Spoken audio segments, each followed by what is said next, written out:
اس کو ایک ایسا جال بنانا پڑے گا جس کو پانی میں پھینکتے ہی وہ جالا اس لوہار کی بنائی ہوئی مچھلی کو پکڑے، اور ملزموں میں جو لکڑی کا کاریگر ہے اس کو ایک لکڑی سے بنایا ہوا ایسا گھوڑا بنانا پڑے گا جو ایک اصل گھوڑے کی مانند ہو، اور ایک اصل گھوڑے کی طرح انسان اس پہ ایک جگہ سے دوسری جگہ سفر کر سکتا ہو۔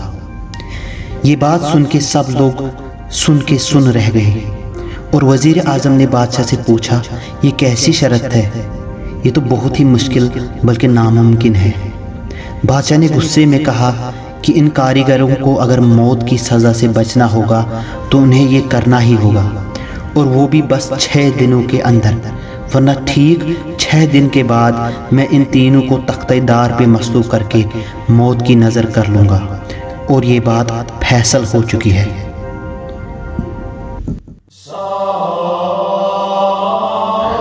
تینوں ملزموں میں جو لوہار اور مچھوارا تھا، ان دونوں نے ایک دوسرے کے ساتھ مل کر ایک مصنوعی مچھلی اور جالا بنا لیا، اور بڑی ہی عقل مندی کے ساتھ مچھوارے نے اپنے جالے میں تھوڑا سا لوہا جھونک کر اس میں دھاگے کی مدد سے بند کر دیا۔ لوہار نے اپنی مچھلی میں ایک پالتو کیڑے کے ساتھ تھوڑی سی کشش یا چومبک ملا دی، جس سے یہ مچھلی پانی میں تیرنے کے ساتھ ساتھ مچھوارے کے لوہے سے بنے ہوئے جال سے چپک جاتی تھی۔ غرض یہ دونوں بادشاہ کی دی ہوئی شرط کا حل نکالنے میں کامیاب ہو گئے، اور ادھر جو تیسرا ملزم کاریگر تھا اس نے بھی اپنے ہنر کی بدولت ایک لکڑی سے بنایا ہوا گھوڑا بنا دیا، جو دکھنے میں بالکل ایک اصلی گھوڑے کی طرح لگ رہا تھا۔ لیکن بہت ساری کوششوں کے باوجود بھی اس لکڑی کے کاریگر کے دماغ میں کوئی ایسی تدبیر نہ آئی جس سے یہ گھوڑا کوئی حرکت کر سکتا۔ غرض اس کو معلوم ہوا کہ یہ کام دراصل ناممکن ہے۔ لگاتار 5 دنوں تک سوچتے کوئی بھی تدبیر راست نہ آئی۔ اس کاریگر نے سمجھ لیا کل صبح سورج طلوع ہوتے ہی ان کی موت انتظار کر رہی ہوگی۔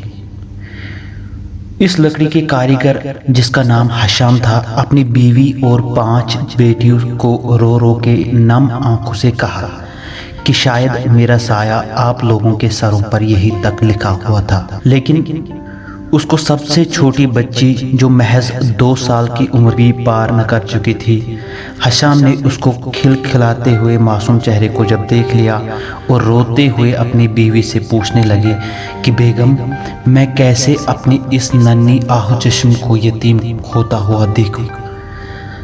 غرض پوری رات رونے کے بعد موت کی صبح ہونے والی تھی، اور حشام کی زندگی کا آخری سورج بس چڑھنے ہی والا تھا کہ حشام اپنا گھر چھوڑ کے تنہائی میں اپنے گناہوں کی توبہ کرنے لگے۔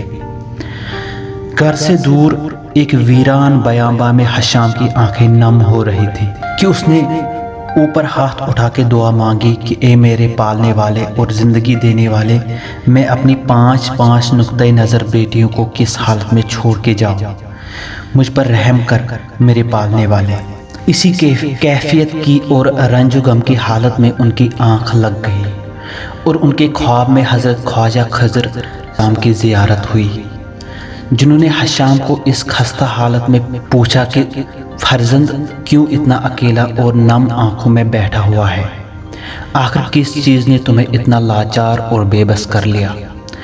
حشام نے جب رنج و غم کے حالت کی وجہ اس بزرگ خواجہ صاحب سے کہی اور بولے کہ میں لاچار ہوں، بے بس ہوں، مجھے قسمت نے یہ ناممکن کام کیوں سونپا جو کسی کے بس کا نہیں؟ میری موت اب مجھ سے دور نہیں۔ اے محترم بزرگ، آپ ہی بتائے کہ خدا را ہم کیا کریں؟ خواجہ صاحب نے تشریف رکھ کے حشام کا ہاتھ پکڑا اور بولے کہ بھلا ایسا بھی کوئی کام ہے جو خدا کے بس میں نہیں ہے؟ لو یہ داغا لو اور یہ خدا کی ایک دی ہوئی امانت سمجھو۔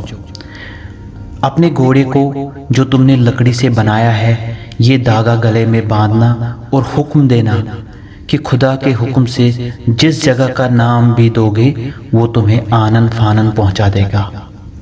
یہ گھوڑا انمول ہوگا اور اس کے سامنے پہاڑ چٹانیں بالکل بے بس ہوں گے، کوئی بھی چیز اس کے راستے کو نہیں روک سکتی۔ یہ عطیہ خدا کی طرف سے ہے اور اس وقت تمہیں خدا کی خاص توجہ موصول ہوئی ہے، مگر یاد رکھو کبھی بھی اس گھوڑے کو دوسرے گھوڑوں کی طرح نہیں باندھنا، یہ اس کی ایک محدود شرط ہے۔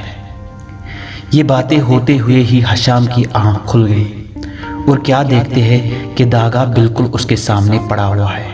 حشام نے خدا کا شکر ادا کیا اور بڑی جلدی سے اپنے گھر کی طرف چل دیے اور یہ داغا اپنے بنائے ہوئے گھوڑے کے گلے میں ڈالا اور کہا کہ خدا کے حکم سے مجھے بادشاہ کے محل لے جائے۔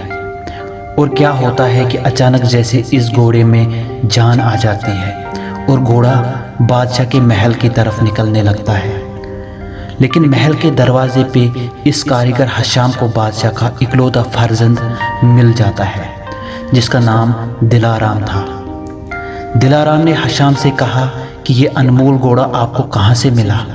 یہ تو واقعی نایاب ہے، میں اس کی ایک سواری کرنا چاہتا ہوں۔ حشام نے کہا کہ شہزادے حضور، اگر میں نے یہ گھوڑا آج ہی بادشاہ سلامت کے حضور میں پیش نہیں کیا تو بادشاہ سلامت مجھے موت کی سزا دیں گے۔ شہزادہ غصہ ہو گیا اور بولے کہ اگر تم نے ممانعت کی اور میرا حکم نہیں مانا تو بادشاہ سے پہلے میں خود تمہیں مار ڈالوں گا۔ غرض کاریگر حشام کو شہزادہ دلارام کی بات ماننی ہی پڑی اور شہزادے نے بادشاہ کو پیغام بھیجا کہ میں اس کاریگر کے بنائے ہوئے گھوڑے کو لے کر شہر المسنیہ جا رہا ہوں۔ یہ وہ شہر تھا جہاں شہزادہ اپنی پڑھائی کر رہا تھا، جو کہ بہرستان سلطنت سے کافی دور تھا۔ یہ گھوڑا لے کر شہزادہ نکل پڑے اور چلتے چلتے نہ جانے کب شام ہو گئی اور دھیرے دھیرے سے رات ہونا شروع ہو گئی۔ شہزادے نے جب غور سے دیکھا تو معلوم ہوا کہ وہ راستہ بھٹک گئے ہیں، کیونکہ جنگل تھا اور رات کی تاریکی بھی دھیرے دھیرے بڑھ رہی تھی۔ ہر طرف سناٹا چھایا ہوا تھا، بس رات کی ڈراؤنی جنگلی جانوروں کی آوازیں ہواؤں میں گونج رہی تھی۔ شہزادے کو کچھ بھی سمجھ نہیں آ رہا تھا کہ کس طرف جائے، کیسے اس کالی رات کا سامنا کیا جائے۔